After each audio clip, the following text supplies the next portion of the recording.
Good morning students, Shri Saraswat વિદ્યાલયની અંદર આપ સૌનું હાર્દિક સ્વાગત છે. હું છું કુલદીપ ટંડેલ અને આપણે ફિઝિક્સ સબ્જેક્ટનો અભ્યાસ કરી રહ્યા છીએ. તો ચેપ્ટર 9 આપણે લાસ્ટ ટાઈમ શરૂ કર્યું અને ઘણા બધા ટોપિકો પૂરા કર્યા. હવે એ ચેપ્ટરની અંદર એક ખૂબ જ અગત્યની થિયરી જે એક્ઝામમાં આવી શકે એ છે પ્રતિબળ અને વિકૃતિ વચ્ચેનો સંબંધ સમજો. બરાબર? તો આપણે અહીંયા આગળ પ્રતાન પ્રતિબળ અને પ્રતાન વિકૃતિ વચ્ચેનો સંબંધ સમજીશું. બરાબર? હવે એ સમજવા માટે આપણે એક પ્રયોગ કરીશું. બરાબર? અને પ્રયોગ ઉપરથી સમજતા જજો કે શું થઈ રહ્યું છે. આ એક તાર છે. આ એક શું છે? તાર, જેની ત્રિજ્યા આપણે માપી હશે એટલે એની ત્રિજ્યા ઉપરથીનો આડછેદનું ક્ષેત્રફળ આપણને ખબર હશે. હવે એની નીચે આપણે અલગ અલગ વજન લટકાવીશું.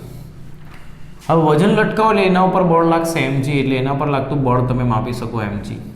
હવે F અને E ખબર હોય તો તમે એના પરનું પ્રતિબળ માપી શકો, પ્રતાન પ્રતિબળ, સંગત પ્રતિબળ. બરાબર? અથવા તો લંબાઈમાં વધારો થાય છે એટલે આપણે એને તણાવ પ્રતિબળ કહીએ. કેટલું થશે? તો બળ ભાગ્યા ક્ષેત્રફળ. બરાબર? એ તમે માપી શકો. હવે અહીંયા આપણે એક સ્કેલ રાખીશું જેનાથી આપણે એની મૂળ લંબાઈ માપી હશે શરૂઆતમાં, અને પછી અલગ અલગ વજન લટકાવ્યા બાદ લંબાઈમાં કેટલો વધારો થાય છે, લંબાઈમાં કેટલો વધારો થાય છે એ પણ માપી શકીએ. આ બંને વસ્તુ ખબર હોય તો તમે વિકૃતિ પણ માપી શકો. એટલે પ્રતાન પ્રતિબળ અને પ્રતાન વિકૃતિ, એટલે કે સંગત પ્રતિબળ અને સંગત વિકૃતિ, તણાવ પ્રતિબળ અને તણાવ વિકૃતિ, બધા નામ એક જ છે જેને આપણે માપી શકીએ છીએ. હવે એ માપવાની શરૂઆત કરીએ પ્રયોગ કરવાની. તો પ્રયોગ કરવા માટે ધીમે ધીમે અલગ અલગ વજન લટકાવશું, 100 ગ્રામ, 200 ગ્રામ, આ રીતે. એટલે એક્ઝામ્પલ આપું છું, જરૂરી નથી કે આ જ વજન હોય. અને એના પરથી બળ મળશે અને બળ અને આડછેદના ક્ષેત્રફળ પરથી મને સિગ્મા મળશે. લંબાઈમાં કેટલો વધારો થયો એ નોંધીશ તો મને વિકૃતિ મળશે. બરાબર? કારણ કે મૂળ લંબાઈ તો મારી પાસે હશે જ. તો અલગ અલગ વજન લટકાવીને આ પ્રયોગ કરી રહ્યો છું હું. તો શરૂઆતમાં એવું થશે કે અમુક બળ સુધી આ પ્રતિબળ અને વિકૃતિ એ એકબીજાના સમપ્રમાણમાં હશે. એટલે આ 1 છે તો આ 2 છે, આ 2 છે તો 4 છે, આ 3 છે તો 6 છે, એટલે ડબલ થાય છે. એટલે કે એકબીજાના સમપ્રમાણમાં છે.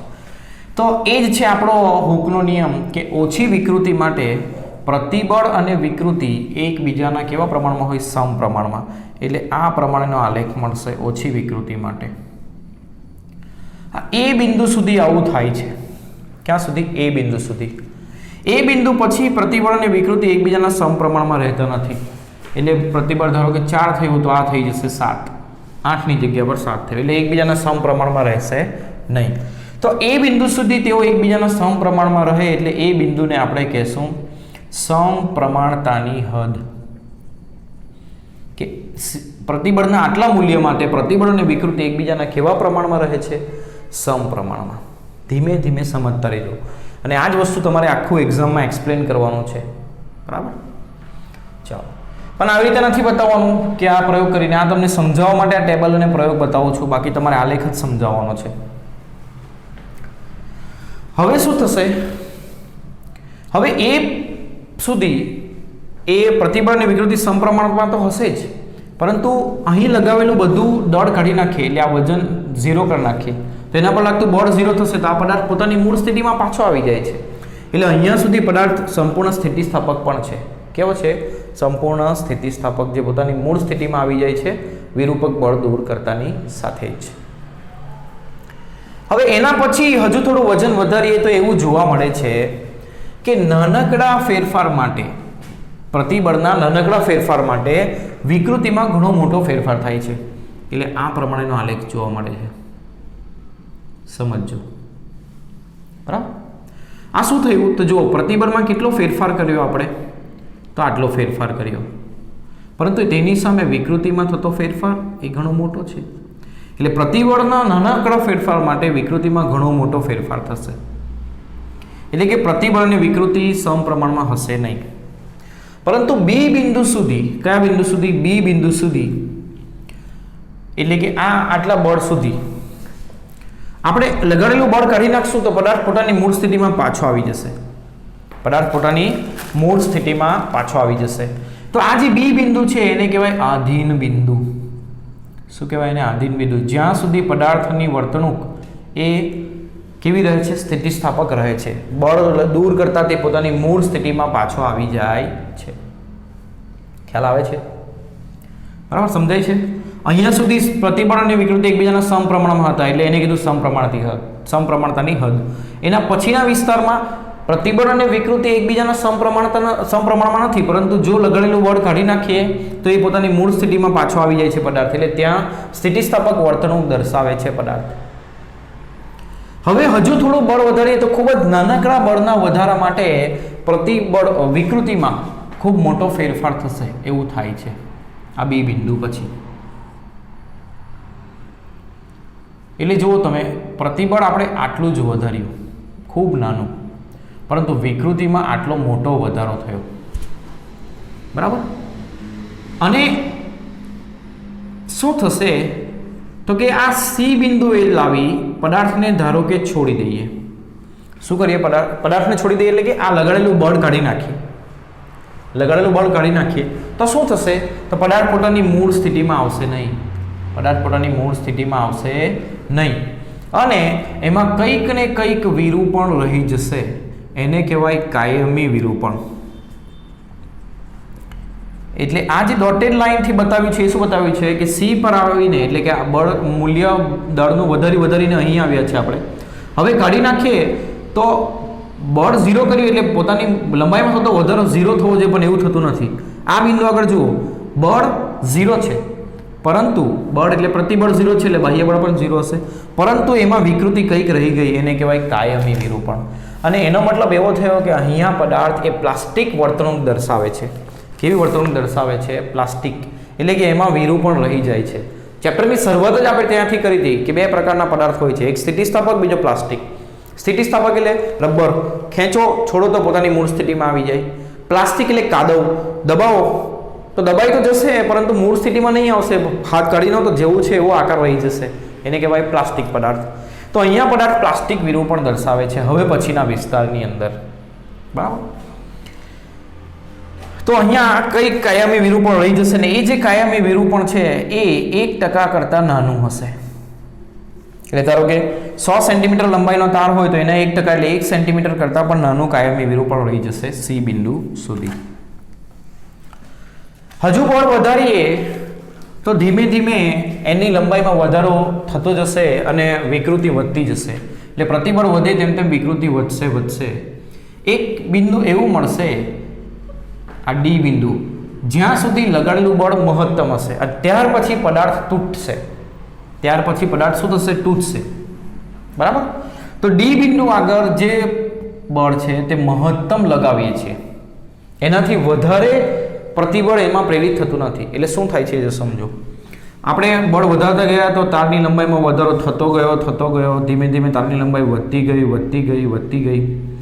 હવે પછી એમાં વધારો થઈ શકે તેમ નથી. બરાબર. એટલે હવે હજુ વધારે બળ લગાવશો તો આ પદાર્થ તૂટી જશે એવો થઈ ગયો છે. તો જે મહત્તમ એટલે કે એની બાહ્ય બળ મહત્તમ થયું એટલે અંદરનું પુનઃસ્થાપક બળ પણ મહત્તમ થયું, એટલે કે આ પ્રતિબળ પણ એના પર કેવું થયું? મહત્તમ. આટલું મહત્તમ પ્રતિબળ એમાં ઉદ્ભવે છે, એના પછી પદાર્થ તૂટી જશે વધારે બળ લગાવશો. તો આ જે મહત્તમ પ્રતિબળ છે એને બુકની અંદર તણાવ પ્રબળતા કીધું છે. શું કીધું છે? તણાવ પ્રબળતા. તો આ જે સિગ્મા યુ છે એને કહેશું તણાવ પ્રબળતા, કે આટલું મહત્તમ પ્રતિબળ એમાં પ્રેરિત થઈ શકે. પ્રતિબળ એટલે ફરી પાછું યાદ કરો, એકમ ક્ષેત્રફળ દીઠ ઉદ્ભવતું પુનઃસ્થાપક બળ. હવે શું થશે? આટલા બળ પછી ધારો કે તમે બધું લગાવેલું બળ કાઢી નાખશો તો એ પદાર્થની લંબાઈમાં વધારો થશે અને પદાર્થ તૂટી જશે. એટલે લંબાઈમાં વધારો થશે ભલે તમે એમાં લગાવેલું બળ કાઢી નાખો. ડી બિંદુ પછીની વાત છે. ડી બિંદુ એટલે આટલું પ્રતિબળ પાસે પહોંચ્યા એના પછીની વાત છે. બરાબર. તો એના પછી શું થશે? તમે હું આને ખેંચું છું પછી અમુક સમય બાદ એને ન ખેંચીશ તો એ વધારો થશે અને તૂટી જશે. તો જે છેલ્લે બળ ન લગાવે છતાં વધારો થયો એ વિસ્તાર આ છે ડી થી નો, અને અહીંયા આગળ પદાર્થ તૂટી જાય છે એટલે એને કહેવાય ફ્રેક્ચર બિંદુ અથવા તો ફ્રેક્ચર પોઈન્ટ. બરાબર. તો પદાર્થની વર્તણૂક સમજાઈ. પહેલાં થોડું ખેંચીશું એટલે પ્રતિબળ અને વિકૃતિ સમપ્રમાણમાં હશે, પછી સમપ્રમાણમાં નહીં હશે પણ તે સ્થિતિસ્થાપક હશે. ક્યાં સુધી? બી બિંદુ સુધી, એને કહેવાશે આધીન બિંદુ. એના પછી વધુ ખેંચીશું તો સી બિંદુ પર પહોંચીશું અને છોડી દઈશું તો તેમાં કોઈક ને કંઈક વિરૂપણ રહી જશે, જેને કહેવાય કાયમી વિરૂપણ. હજુ વધારે ખેંચીશું તો એનું પ્લાસ્ટિક વિરૂપણ થશે, એટલે અહીંયા પ્લાસ્ટિક વર્તણૂક દર્શાવશે પદાર્થ. અને આ જે વિસ્તાર હતો તેની અંદર સ્થિતિસ્થાપક વર્તણૂક હતી.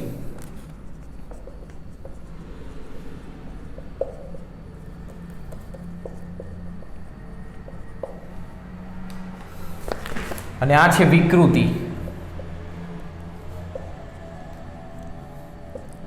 વિકૃતિનો આલેખ અને આ પ્રતિબળ. પ્રતિબળ વિરુદ્ધ એટલે સંગત પ્રતિબળ ભાગ્યા સંગત વિકૃતિનો આલેખ છે, બરાબર. અને જ્યાં સુધી પદાર્થ જે મહત્તમ પ્રતિબળ સુધી પદાર્થ સ્થિતિસ્થાપક રહ્યો એ પ્રતિબળને કહેશું આધીન પ્રતિબળ. શું કહેશું એને? આધીન બિંદુ અથવા તો સ્થિતિસ્થાપકતાની હદ એવું પણ કહેવાય એ બિંદુને. અને આધીન પ્રબળતા એને કહેશું શું આપણે? આધીન પ્રબળતા. આટલા પ્રતિબળ સુધી પદાર્થ કેવો રહ્યો? સ્થિતિસ્થાપક રહ્યો એટલે આધીન પ્રબળતા કહેશું એને. તો આખો આલેખ સમજાયો? ફરીથી સમજાવો.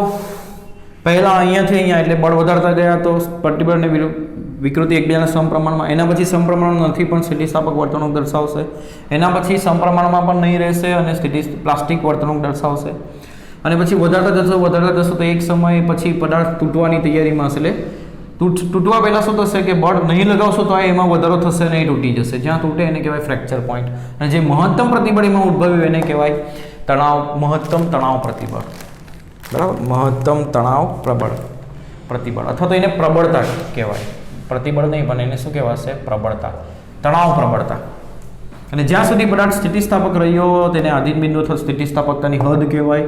અને ત્યાં આગળ જે પ્રતિબળ હતું એને કહેવાય આધીન પ્રબળતા. એટલે અહીંયા સુધી પદાર્થ સ્થિતિસ્થાપક રહેશે આટલા પ્રતિબળના મૂલ્ય સુધી. તો આ બંને વસ્તુ કરવી ખૂબ જ જરૂરી છે. એમાં બીજો પોઈન્ટ ખાસ નોંધવાનો કે જો ડી અને બી નજીક હોય એટલે કે વધારે બળ હટાવ્યા બાદ વધારો થયા વગર પદાર્થ તૂટી જાય. વધારો ઘણો ન થાય પણ પદાર્થ જલ્દી તૂટી જાય. વધારે બળ દૂર કર્યા બાદ પણ લંબાઈમાં વધારો થયો મેં તમને સમજાવ્યો તો એ જલ્દી તૂટી જશે. લંબાઈનો વધારો ઘણો ઓછો હશે તો તેવો પદાર્થ એ બટકણો પદાર્થ કહેવાય. કેવો પદાર્થ કહેવાય? બટકણો. અને જો ડી અને દૂર હોય એટલે કે બળ હટાવ્યા બાદ ઘણો બધો લંબાઈમાં વધારો થાય અને પછી તૂટે તો એ પદાર્થને તન્ય પદાર્થ કહેવાશે. કેવો પદાર્થ? તન્ય પદાર્થ. તો બટકણો પદાર્થ અને તન્ય પદાર્થની વ્યાખ્યા પણ યાદ રાખવી. તો ખૂબ જ અગત્યનું છે. ખૂબ અગત્યનું. પ્રતિબળ વિરુદ્ધ વિકૃતિનો વક્ર સમજાવો આવો સવાલ પરીક્ષામાં આવી શકે. અને કયો પ્રતિબળ છે? આ લંબાઈમાં વધારો થયો છે એટલે આ સંગત પ્રતિબળ અને સંગત વિકૃતિનો આલેખ છે. આ એક પદાર્થ માટે આપણે કર્યું છે, જરૂર નથી બધા માટે આવો આવે. હવે સ્થિતિસ્થાપક પદાર્થ, સંપૂર્ણ સ્થિતિસ્થાપક પદાર્થ એટલે રબર જેવા પદાર્થ કે જેની અંદર આપણે ઘણી બધી વિકૃતિ ઉત્પન્ન કરી શકીએ છીએ. તારમાં એટલી બધી વિકૃતિ ઉત્પન્ન નથી થતી. તારને તમે થોડો ખેંચશો એટલે થોડા સમય બાદ તૂટી જશે. પણ જે પદાર્થમાં વધારે વિકૃતિ ઉત્પન્ન કરી શકાય એને કહેવાય ઇલાસ્ટોમર. શું કહેવાય એને? ઇલાસ્ટોમર. જેમાં મોટા પ્રમાણમાં વિકૃતિ ઉત્પન્ન કરી શકાય. અને એમાં પ્રતિબળ અને વિકૃતિનો આલેખ એ કંઈક આ પ્રમાણનો મળશે. આ પણ તમારે 1 માર્ક માટે યાદ રાખવું. અને એવા પદાર્થો કોણ કોણ છે? તો રબર અને આપણી હૃદયની મહાધમનીની પેશી. આ બે વસ્તુ એ ઇલાસ્ટોમર છે જેનામાં ખૂબ મોટી વિકૃતિ ઉત્પન્ન થઈ શકે. બરાબર. એટલે નાના બળ માટે પણ અહીંયા બળ 1 ન્યૂટન પ્રતિ મીટર સ્ક્વેર આપ્યું છે ને તેના માટે વિકૃતિ 1 મીટર જેટલી આપી છે. એટલે ઘણી મોટી વિકૃતિ એમાં પ્રેરિત થઈ શકે, ઉત્પન્ન થઈ શકે. બરાબર. તો જેની અંદર વધુ વિકૃતિ પ્રેરિત થાય આની અંદર વ્યાખ્યા પણ એવી રીતે આવી છે કે આવા દ્રવ્યોને ખેંચીને મોટી વિકૃતિ ઉત્પન્ન કરી શકાય તેવા દ્રવ્યોને શું કહેવાય? ઇલાસ્ટોમર. અને તેમના માટે પ્રતિબળ વિરુદ્ધ વિકૃતિનો આલેખ આ પ્રમાણે હશે. આ જે વિકૃતિ છે 10⁶ ન્યૂટન પ્રતિ મીટર સ્ક્વેરમાં છે. હવે એની આપણને જરૂર નથી. આપણે ફક્ત આવો આલેખ આવે, કેવો આલેખ આવે એ આપણે સમજવાનું છે અને એના ઉદાહરણ યાદ રાખવાના છે. રબર અને મહાધમનીની પેશીઓ. ખ્યાલ આવે? તો ખૂબ જ અગત્યનો ટોપિક આજે આપણે કર્યો. હવે ચેપ્ટરના બધા જ ટોપિકો પૂરા થયા. ચેપ્ટરના બધા જ ટોપિકો શું થયા? પૂરા થયા. તો હવે દાખલા ગણવાની આપણે શરૂઆત કરીએ. બરાબર છે? ચાલો તો પહેલો દાખલો ગણીએ. ઉદાહરણનો દાખલો નંબર 9.1 અથવા તો પહેલાં સ્વાધ્યાય ગણીએ અને પછી ઉદાહરણ દાખલાઓ ગણીએ. ચાલો સ્વાધ્યાયનો દાખલો નંબર 9.1.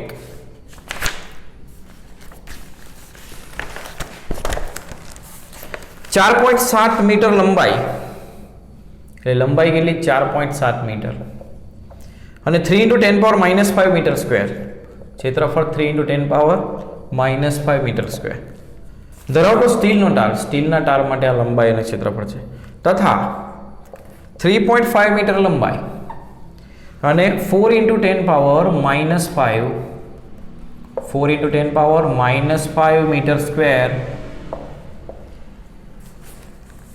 જેટલું આડછેદનું ક્ષેત્રફળ ધરાવતો તાંબાનો તાર, અને આ સ્ટીલનો છે ને જ્યારે આ તાંબાનો છે.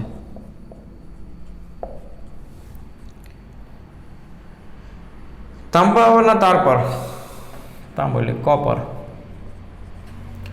તાર પર આપેલ સમાન ભાર લટકાવતા, એટલે બંને પર સમાન ભાર લટકાવવાનો છે, એટલે બંને પર લાગતું બળ સમાન હશે, mg જશે બંને પર લાગતું બળ. તારની લંબાઈમાં સમાન વધારો થાય, બંનેની લંબાઈમાં થતો વધારો કેવો હશે? સમાન હશે. તો સ્ટીલ અને તાંબાના યંગ મોડ્યુલસનો ગુણોત્તર, આ બંનેના યંગ મોડ્યુલસનો ગુણોત્તર શોધવાનો છે. તો ચાલો, યંગ મોડ્યુલસનું સૂત્ર FL / A ડેલ્ટા L. હવે યંગ મોડ્યુલસનો ગુણોત્તર શોધવાનો છે, એટલે FS / F કોપર કરીએ તો FS LS / AS delta LS into F copper L copper A copper delta L copper. બંનેની લંબાઈમાં વધારો સરખો છે એટલે આ કેન્સલ, બંને પર લાગતું બળ સરખું છે એટલે આ કેન્સલ. તો યંગ મોડ્યુલસ સ્ટીલ ભાગ્યા યંગ મોડ્યુલસ કોપર બરાબર શું થશે?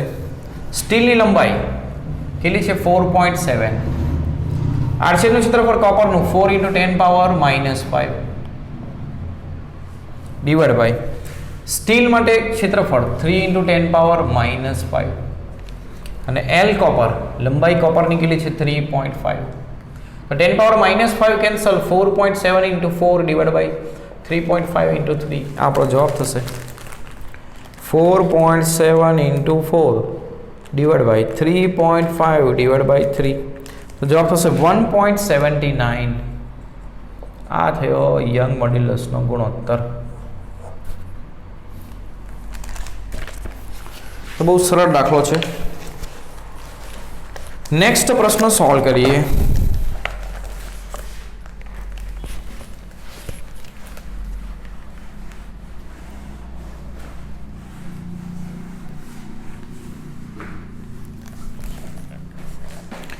(9.2) આપેલ દ્રવ્ય માટે પ્રતિબળ વિકૃતિ વક્ર આલેખમાં દર્શાવે છે. તો આ દ્રવ્ય માટે યંગ મોડ્યુલસ અને અંદાજિત આધીન પ્રબળતા, આધીન પ્રબળતા એટલે જ્યાં સુધી પદાર્થ જે મહત્તમ પ્રતિબળનું મૂલ્ય ત્યાં સુધી પદાર્થ સ્થિતિસ્થાપક રહે એને કહેવાય આધીન પ્રબળતા. આ લેખમાં આપણે અત્યારે જ સમજ્યા.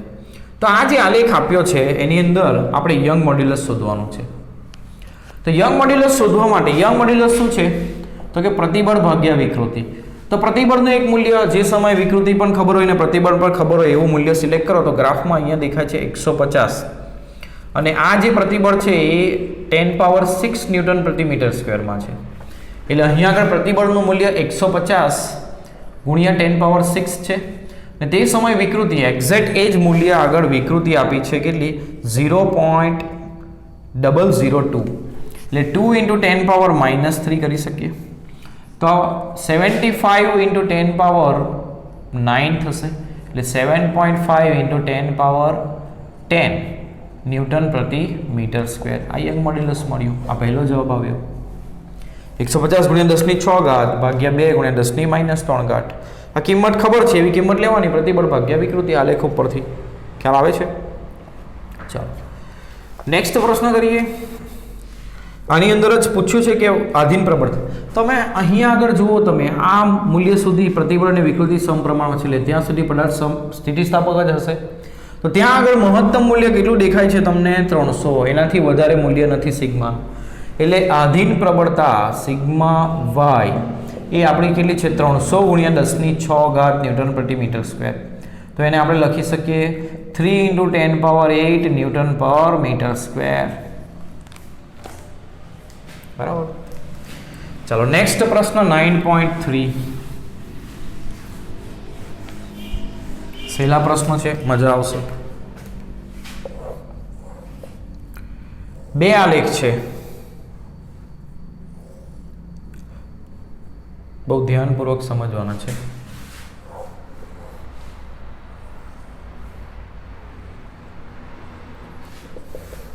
પ્રતિબળ વિરુદ્ધ વિકૃતિના આલેખ છે.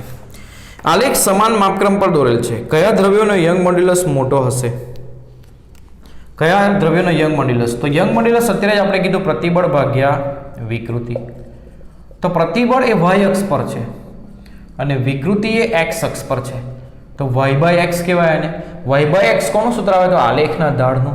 એટલે આલેખનો ઢાળ તમને શું આપશે? પ્રતિબળ. એટલે યાદ રાખજો, પ્રતિબળ વિરુદ્ધ વિકૃતિના આલેખનો ઢાળ શું આપે? યંગ મોડ્યુલસ આપશે. સ્થિતિસ્થાપકતા અંક આપશે. એટલે કયા પ્રકારનો આ પ્રતિબળ વિકૃતિ છે એના પરથી નક્કી થશે કે આ સ્થિતિસ્થાપકતા અંક કયો છે. બરાબર? તો યંગ મોડ્યુલસ ધાર પરથી. તો ધાર તમે જુઓ, આમાં વધારે જલ્દી વધારો થાય છે, આટલો ધાર છે, અને આમાં થોડો ઓછો છે. એમાં આટલો છે ને બીમાં આટલો છે. તો ધાર તમે દેખીતું તમને ખબર છે કે એમાં વધારે છે, એટલે એમાં વધારે હશે કોના કરતાં? બી કરતાં. કારણ શું? તો કે ધાર એના આલેખનો વધારે છે કોના કરતાં? બીના આલેખ કરતાં. બરાબર? એના પછી બીજો એક પ્રશ્ન,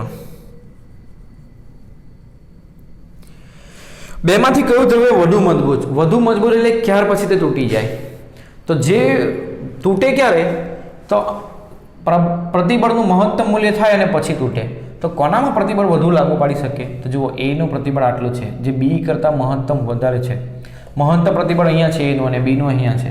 તો જુઓ, બી માટે ઓછું છે કોના કરતાં? એ કરતાં. એટલે એ પર વધુ પ્રતિબળ લાગુ પાડી શકાય. એનો મતલબ એવો થયો કે એ વધુ મજબૂત છે કોના કરતાં? બી કરતાં. બરાબર? પ્રતિબળનું મહત્તમ મૂલ્ય જોવાનું કોનામાં વધારે છે? એમાં. કોના કરતાં? બી કરતાં. બુકમાં બહુ સ્પષ્ટ દેખાશે નહીં, બંને સરખા એવું દેખાશે, પણ આવો તફાવત છે નાનકડો. બરાબર? ચાલો, તો નેક્સ્ટ પ્રશ્ન સોલ્વ કરીએ. 9.4 આપેલ વિધાનો કાળજીપૂર્વક વાંચી કારણ સહિત તે સાચા કે ખોટા તે જણાવો. રબરનો યંગ મોડ્યુલસ સ્ટીલ કરતાં મોટો હોય છે. રબરનો યંગ મોડ્યુલસ સ્ટીલ કરતાં કેવો હોય છે? મોટો હોય છે. આ સમજાવવાનું છે. ચાલો, કેવી રીતે સમજાવશું? તો યંગ મોડ્યુલસ એટલે પ્રતિબળ ભાગ્યા વિકૃતિ. હવે ધારો કે સ્ટીલ અને રબર બંને પર સમાન બળ લગાવી દે, પ્રતિબળ બંનેમાં સમાન પ્રેરિત થશે. તો તે સમયે યંગ મોડ્યુલસ એ વિકૃતિના વ્યસ્ત પ્રમાણમાં હશે. પણ તમે સમાન બળ લગાવશો ત્યારે વિકૃતિ એ રબરમાં વધારે ઉદ્ભવશે, એની લંબાઈમાં વધારો થશે. કોના કરતાં? સ્ટીલ કરતાં. તો જેમાં વિકૃતિ વધારે ઉત્પન્ન થઈ તેનો યંગ મોડ્યુલસ ઓછો હશે, કારણ કે વ્યસ્ત પ્રમાણમાં છે. એટલે યંગ મોડ્યુલસ રબરનો કેવો હશે? ઓછો. કોના કરતાં? સ્ટીલ કરતાં. એટલે યંગ મોડ્યુલસ રબરનો ઓછો હોય છે કોના કરતાં? સ્ટીલ કરતાં. એટલે વિધાન કેવું છે? ખોટું છે. રબરનો વધુ હોય છે એવું લખ્યું છે. ચાલો, બી વિધાન. ગૂંચળાનું ખેંચાણ અથવા લંબાઈનો વધારો તેના આકાર મોડ્યુલસ પરથી નક્કી થાય છે. ગૂંચળું એટલે તમારે સ્પ્રિંગ જેવું ગૂંચળું સમજવું. હવે એને ખેંચું તો શું થાય? તો ખેંચું ત્યારે એનો આકાર બદલાય છે, એના તારની લંબાઈમાં વધારો થતો નથી. અને જ્યારે આકાર બદલાય, તમને લાગે કે લંબાઈ વધી, પણ લંબાઈ નથી વધી, તાર તો એટલો જ છે, ફક્ત તારો વચ્ચેનું અંતર વધે છે, એટલે આકાર બદલાય છે. એટલે આકાર બદલાતો હોવાથી તેનું ખેંચાણ એ આકાર મોડ્યુલસ પરથી નક્કી થશે, આકાર સ્થિતિસ્થાપકતા અંક પરથી. એટલે આ સાચું છે. યાદ રાખજો, કેવું છે? આ સાચું છે. સમજાયું? તો પ્રશ્નો આ ચેપ્ટરના ઘણા સારા છે, ફટાફટ સોલ્વ થશે. ચેપ્ટર પણ ઇઝી છે.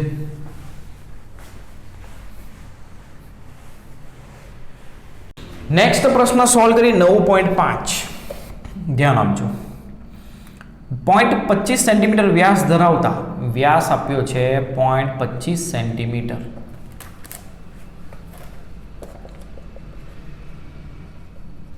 તો 0.25 ગુણ્યા 10⁻² થશે મીટરમાં. બે તાર પૈકી એક સ્ટીલનો અને બીજો પિત્તળનો બનેલો છે. આકૃતિમાં દર્શાવ્યા મુજબ એવું કીધું છે.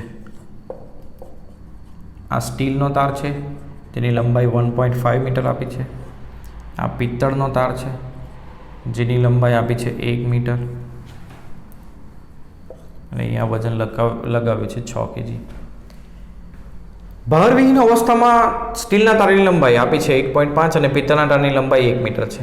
સ્ટીલ અને પિત્તળના તારમાં લંબાઈમાં થતા વધારાની ગણતરી કરો. બંનેમાં કેટલો લંબાઈમાં વધારો થશે. તો ચાલો પહેલાં અહીંયા લાગતા બળ લખીએ. તો અહીંયા નીચેની દિશામાં વજન બળ લાગશે mg, 6 છે એટલે 6g લાગશે. અહીંયા ઉદ્ભવશે તણાવ બળ T1 લખીએ ને ઉપર પણ એ જ તણાવ બળ ઉદ્ભવશે T1 અને અહીંયા આ 4 કિલોગ્રામનું વજન બળ લાગશે નીચે તરફ કેટલું 4g. તો જુઓ આ તાર પર લાગતું બળ અહીંયા નીચે તરફ કેટલું છે 6g એટલે એનો મતલબ પિત્તળના તાર પર ધારો કે પિત્તળને આપણે નંબર 2 અથવા તો પિત્તળને આપણે બ્રાસ કહીએ અને સ્ટીલને S કહીએ.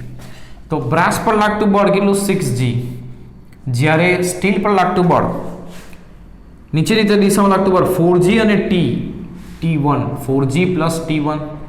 હવે T1 કેટલું થશે તો આ સ્થિર અવસ્થામાં આની સ્થિર અવસ્થામાં T1 બરાબર 6g જેટલું થશે ઉપર નીચેના બળ સરખા એટલે T1 બરાબર 4g પ્લસ 6g એટલે કેટલા થશે ટોટલ 10g થશે. આના પર લાગતું બળ આટલું આવ્યું બરાબર. બંનેની મૂળ લંબાઈ આપણને આપી છે સ્ટીલની 1.5 મીટર અને બ્રાસની પિત્તળની આપી છે 1 મીટર. તો લંબાઈમાં થતો વધારો શોધવા માટે તમને યંગ મોડ્યુલસ ખબર હોવા જોઈએ. હવે યંગ મોડ્યુલસ આપણે આની અંદર ભૂલમાં આપ્યા નથી એટલે આપણે કોષ્ટકમાંથી લઈ શકીએ. આ તમને આપવા જરૂરી છે કમ્પલસરી. તો સ્ટીલ માટે યંગ મોડ્યુલસ હોય છે 2 × 10⁻11 ન્યૂટન પ્રતિ મીટર સ્ક્વેર અને બ્રાસ માટે હોય છે 0.91 × 10⁻11 ન્યૂટન પ્રતિ મીટર સ્ક્વેર.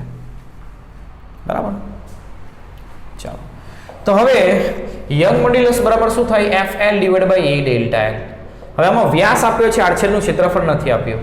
તો આડછેદનું ક્ષેત્રફળ વર્તુળાકાર હશે એટલે πr² લખાય. શું લખાય πr².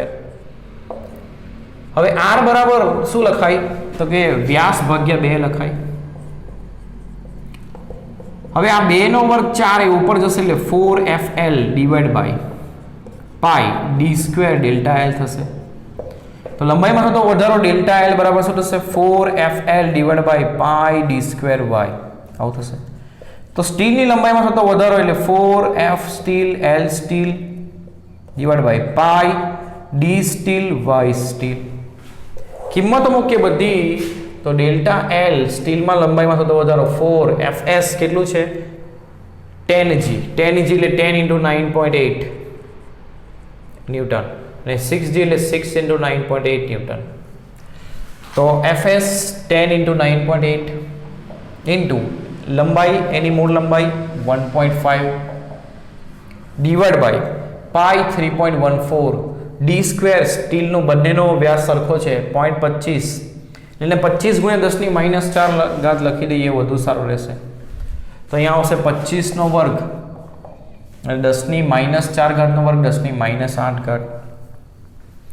y steel 2 × 10⁻11. તો ચાલો પહેલા કેલ્ક્યુલેટરની અંદર કરીએ આ બધું. 4 × 10 × 9.8 into 1.5 divided by 3.14 divided by 25 divided by 25 divided by 2 तो जवाब થશે 0.149 0.149 into 10 પાવર કેટલા થશે તો 11 માંથી 8 એટલે 3 ઘાત થશે 3 ઘાતને ઉપર લઈ જઈએ તો -3 ઘાત થશે એટલે આપણે લખી શકીએ આટલા મીટર એટલે 0.149 મિલીમીટર આવું લખી શકીએ સ્ટીલની લંબાઈમાં થતો વધારો. તે જ રીતે કોપરની લંબાઈમાં બ્રાસની લંબાઈમાં વધારો થતો કેટલો હશે 4 એના પર લાગતું બળ FB/LB divide by pi DB² into YB. તો 4 એના પર લાગતું બળ 10 × 9.8 સોરી 6 × 9.8 ઇન્ટુ લંબાઈ એની 1 metre divide by pi 3.14 into d² 25 નો વર્ગ ગુણ્યા 10⁻⁸ ઘાત અને y બ્રાસ માટે 0.91 × 10⁻11. તો 4 × 6 × 9.8 divided by 3.14 divided by 25 divided by 25 divided by 0.91 is equal to થશે 0.13 into 10 power -3 મીટર એટલે 0.13 મિલીમીટર. આ બંનેની લંબાઈમાં આટલો વધારો થશે.